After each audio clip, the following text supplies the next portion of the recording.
béninois, chers auditeurs et téléspectateurs, c'est avec beaucoup de bonheur que je viens vous dire que notre pays, le Bénin, à l'instar du reste du monde, fête aujourd'hui la Journée mondiale du tourisme. Cette année, il faut le reconnaître, nous fêtons, nous célébrons dans un contexte particulier, empreinte de peur et de crainte liées à la pandémie de la Covid-19. Néanmoins, l'OMT estime que c'est à travers le tourisme interne que nous pouvons relancer, que le monde entier, et le Bénin en particulier, peut relancer l'industrie touristique. Ainsi, notre pays dispose d'un certain nombre d'atouts et de potentialités qui peuvent nous permettre effectivement de pouvoir relancer cette industrie à travers le tourisme interne.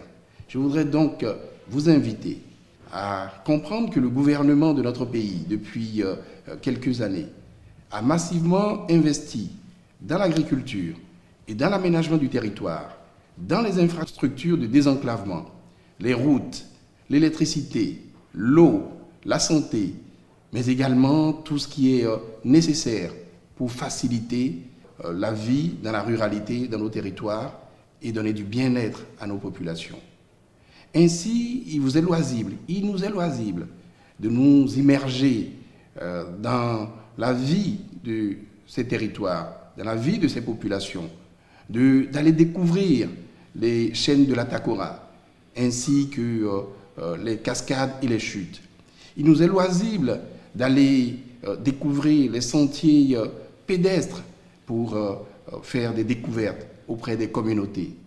Il nous est loisible, il nous est possible d'aller pas loin de la Pendjari pour pouvoir comprendre la vie de ces communautés qui vivent en harmonie avec leur milieu, avec la nature. Le gouvernement du Bénin a également, avec des partenaires, investi pour un projet, pour une mise en tourisme que nous appelons la route des Tata pour les habitats Beta-Maribé. Nous avons la possibilité également, à travers les efforts qui sont faits par le gouvernement, de découvrir notre pays, notre singularité, à travers la route des couvents qui est en cours de développement, où nous pouvons revaloriser positivement notre exception culturelle à travers ce marqueur, cette identité vaudou-orisha, qui est positive et qui n'est pas effectivement la caricature que nous avons l'habitude de craindre. Le gouvernement y travaille.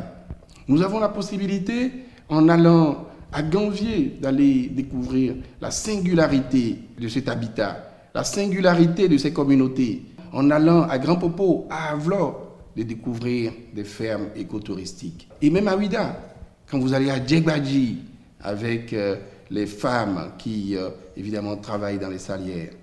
Vous avez la possibilité à Avlekete, où le gouvernement est en train de développer un projet de station balnéaire et touristique. Grâce aux investissements massifs qui sont faits par notre gouvernement, la bagatelle d'1 milliard d'euros investis depuis 2016 et qu'on continue d'investir c'était sur un programme de 5 ans pour pouvoir désenclaver et mettre en tourisme notre pays, le Bénin. Ces investissements sont aussi bien, je l'ai dit précédemment, à Ganvié, sont aussi bien dans la Pendjari, dans la Takora en général, sont aussi bien dans le Borgou, à Niki, sont aussi bien à Abomey, dans le Zou, sont dans l'Atlantique, à Ouida, à Alada, à Porto Novo, à Kétou. Je voudrais vous dire, chère population, découvrons ensemble le Bénin. Notre pays est un beau pays qui a beaucoup à offrir.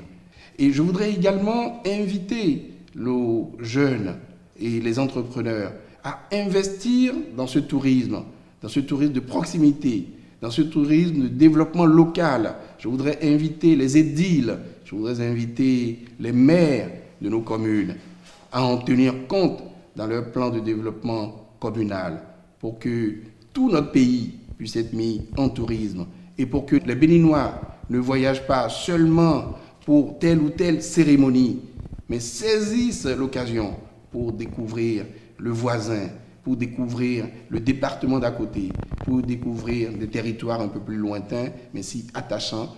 Et c'est tout cela qui fait la singularité, la particularité et l'exception de notre beau pays, le Bénin. Je vous remercie.